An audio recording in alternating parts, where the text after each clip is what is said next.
या देवी सर्वभूतेषु माँ कालरात्रि रूपेण संस्थिता नमस्तस्यै नमस्तस्यै नमस्तस्यै नमो नमः। जय माता दी। मैं हूँ राधिका और आप सभी का आपके अपने YouTube चैनल किटकैट स्टोरीज पर हार्दिक स्वागत है। आज सुनिए माँ कालरात्रि की कथा, आरती और सबसे अंत में की जाने वाली क्षमा याचना। उम्मीद है आज आपने हमारे चैनल पर श्री दुर्गा सप्तशती का पाठ और देवी भागवत पुराण की कथा भी सुनी होगी। नहीं सुनी है तो प्लीज जरूर सुन लीजिएगा। नवरात्रि के 7वें दिन माँ भगवती के कालरात्रि रूप की पूजा की जाती है।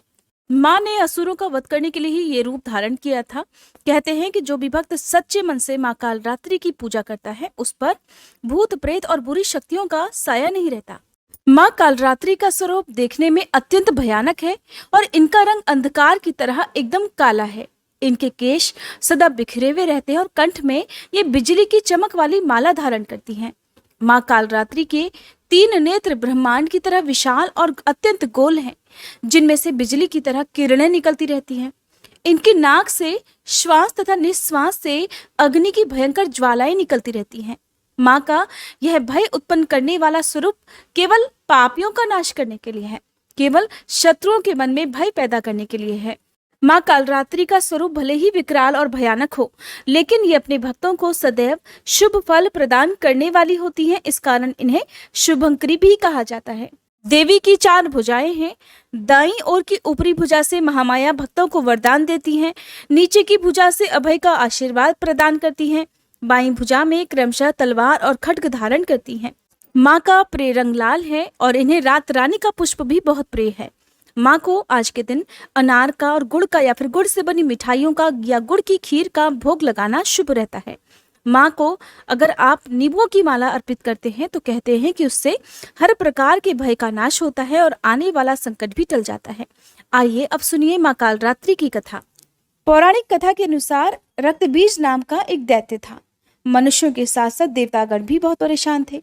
रक्तबीज दानव की यह विशेषता थी कि जैसे ही उसके रक्त की बूंदें धरती पर गिरती तो उसके जैसा ही एक और दानव बन जाता, जिससे देवतागण भयभीत हो गए और वह भगवान शंकर की शरण में जा पहुंचे। भगवान शंकर जानते थे कि उस दैत्य का वध केवल देवी पार्वती ही कर सकती हैं। तब उन्होंने देवी पार्वती से दैत्य का वध करने का अनुरोध किया। तब भगवान शंकर से देवी कहने लगी कि हे प्रभु, आप मेरी ओर से दूत बनकर उस दैत्य के पास जाइए और उससे कहिए कि वह युद्ध के लिए उपस्थित हो, और उसके अलावा जो भी दैत्य वहां युद्ध करने के लिए तत्पर हो उनसे भी कहिए कि जो तुम्हें अपने जीवित रहने की इच्छा हो तो त्रिलोकी का राज्य देवराज इंद्र को दे दो। देवताओं को उनका यज्ञ भाग मिलना आरंभ हो जाए और तुम पाताल को लौट जाओ। किंतु अगर बल के गर्व से तुम्हारी लड़ने की इच्छा है तो फिर आ जाओ, तुम्हारे मांस से मेरी योगिनियां तृप्त होंगी। क्योंकि देवी ने भगवान शंकर को उस समय दूत के कार्य में नियुक्त किया था, इसलिए वह संसार में शिवदूती के नाम से भी विख्यात हुई। भगवान शंकर से देवी का संदेश पाकर उन दैत्यों के क्रोध का कोई आर पार न रहा और वह जिस स्थान पर देवी विराजमान थी वहां आ पहुंचे। वहां पर देवी से युद्ध करने के लिए रक्तबीज के साथ साथ शुंभ और निशुंभ नामक दैत्य भी आ पहुंचे। युद्ध के मैदान में आते ही वह दैत्य देवी पर शक्तियों और बाणों की वर्षा करने लगे। देवी ने उनके फेंके हुए बाणों, शक्तियों, त्रिशूल और फरसों को अपने बाणों से काट डाला और काली देवी उस देवी के साथ आगे खड़ी होकर शत्रुओं को त्रिशूल से विदीर्ण करने लगी और खड्गवांग से कुचलने लगी। वहां पर देवी पार्वती के शरीर से दिव्य शक्तियां निकली जो सभी दैत्यों का वध करने के लिए तत्पर हो रही थी। ब्रह्माणी जिस तरफ दौड़ती थी उसी तरफ अपने कमंडल का जल छिड़ककर दैत्यों के वीर्य और बल को नष्ट कर देती थी। इसी प्रकार माहेश्वरी त्रिशूल से, वैष्णवी चक्र से और अत्यंत कोप वाली कौमारी शक्ति द्वारा असुरों को मार रही थी। शिव दूती के प्रचंड अट्टहास से कितने ही दैत्य भयभीत होकर पृथ्वी पर गिर पड़े और उनके गिरते ही वह उन्हें भक्षण कर गई। इस तरह क्रोध में भरे हुए मात्र गणों और तरह तरह के उपायों से बड़े बड़े असुरों को मरता हुआ देखकर राक्षसी सेना युद्ध के मैदान से भाग खड़ी हुई और उनको इस प्रकार भागता हुआ देखकर रक्तबीज नामक महापराक्रमी राक्षस क्रोध में भरकर युद्ध के लिए आगे बढ़ा। उसके शरीर से रक्त की बूंदें पृथ्वी पर जैसे ही गिरती, तुरंत वैसे ही शरीर वाला और वैसा ही बलवान दैत्य पृथ्वी से उत्पन्न हो जाता था। रक्तबीज गदा हाथ में लेकर ऐन्द्री के साथ युद्ध करने लगा।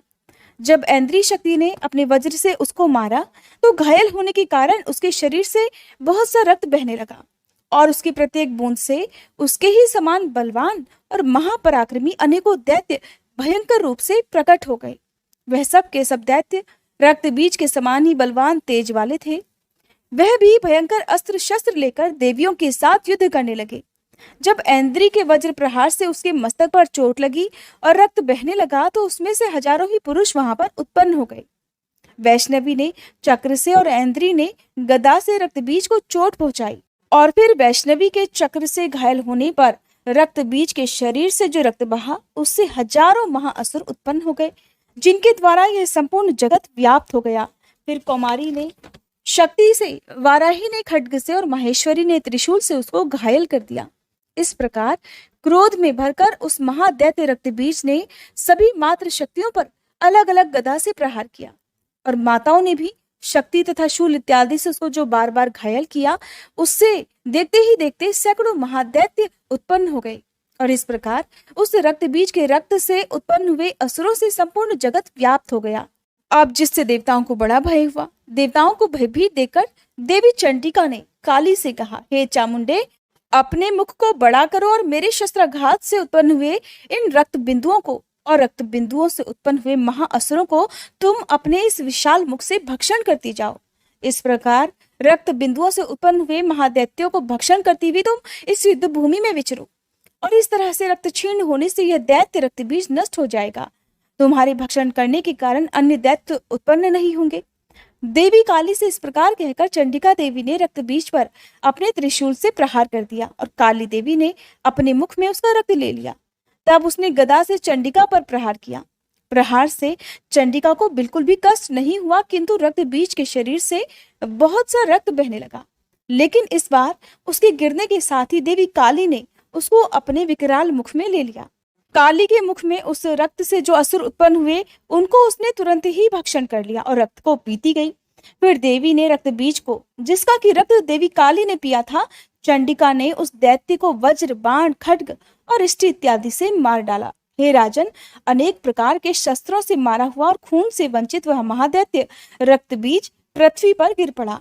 हे राजन, उसके गिरने से देवतागण अत्यंत प्रसन्न हुए और माताएं उन असुरों का रक्त पीने के पश्चात उद्धत होकर नृत्य करने लगी। इस प्रकार देवी काली ने रक्तबीज नाम के राक्षस का वध कर दिया। प्रेम से बोली महाकाल रात्रि मैया की जय। अब सुनिए माँ काल रात्रि की आरती। ओम जयति जय काल रात्रि मैया, जयति जय काल रात्रि, दुष्टों की संहारिणी, सुखों की माँ दात्री। ओम जयति जय काल रात्रि, रूप भयंकर माँ का दुष्ट सदा कांपे, भक्त सदा हर्षावे, रिद्धि सिद्धि पाते। ओम जयति जय काल रात्रि, महामाई तुम जग की दयामयी हो माँ, भैरवी भद्र काली चामुंडा कई नामा। ओम जयति जय काल रात्रि, सप्तम नवरात्र में साधक धरता ध्यान, सिद्धियां भक्त जन पावे, मिटता हर अज्ञान। ओम जयति जय काल रात्रि, खड्ग धारिणी मैया वर मुद्रा धारी, सृष्टि करे नित आरती, गुण गावे नर नारी। ओम जयति जय काल रात्रि, सर्व जगत है मैया तुमसे प्रकाशित है, कर दो कृपा हे मैया हम सब याचक हैं। ओम जयति जय काल रात्रि, भूत प्रेत डर भागे मैया जब तुम आती, शत्रु भय न सतावे, करुणा माँ बरसाती। ओम जयति जय काल रात्रि, गर्दभ सवारी साजे दुखों का अंत करे, निर्बल शक्ति पावे, भय से माँ मुक्त करे। ओम जयति जय काल रात्रि, माँ काल रात्रि की आरती जो गावे, शक्ति भक्ति नित पावे, डर न निकट आवे। ओम जयति जय काल रात्रि, ओम जयति जय काल रात्रि, मैया जयति जय काल रात्रि। दुष्टों की संहारिणी, सुखों की माँ दात्री। ओम जयति जय काल रात्रि। क्षमा याचना। हे परमेश्वरी, मेरे द्वारा रात दिन सहस्त्रों अपराध होते रहते हैं। अपनी भक्त समझकर मेरे उन अपराधों को आप कृपापूर्वक क्षमा करो। हे परमेश्वरी, मैं आह्वान करना नहीं जानती, विसर्जन करना नहीं जानती तथा पूजा करने का ढंग भी नहीं जानती। मुझे क्षमा करो। हे देवी, हे सुरेश्वरी, मैंने जो मंत्रहीन, क्रियाहीन और भक्तिहीन पूजन किया है वह सब आपकी कृपा से पूर्ण हो। सैकड़ों अपराध करके भी जो भक्त आपकी शरण में जय जगदम्बे कहकर पुकारता है, उसे वह गति प्राप्त होती है जो ब्रह्मादि देवताओं के लिए भी सुलभ नहीं है। हे जगदम्बिके, मैं अपराधी हूँ किंतु आपकी शरण में आई हूँ। इस समय दया की पात्र हूँ, आप जैसा चाहो करो। देवी परमेश्वरी, अज्ञान से, भूल से अथवा बुद्धि भ्रांत होने के कारण मैंने जो कुछ भी कमियां अधिक कर दिया हो वह सब क्षमा करो और प्रसन्न हो। हे सच्चिदानंद स्वरूपा परमेश्वरी, जगन माता कामेश्वरी, आप प्रेम पूर्वक मेरी यह पूजा स्वीकार करो और मुझ पर प्रसन्न रहो। देवी सुरेश्वरी, आप गोपनीय से भी गोपनीय वस्तुओं की रक्षा करने वाली हो। मेरी पूजा को ग्रहण करो और आपकी कृपा से मुझे सिद्धि की प्राप्ति हो। उम्मीद है ये वीडियो आपको पसंद आई होगी।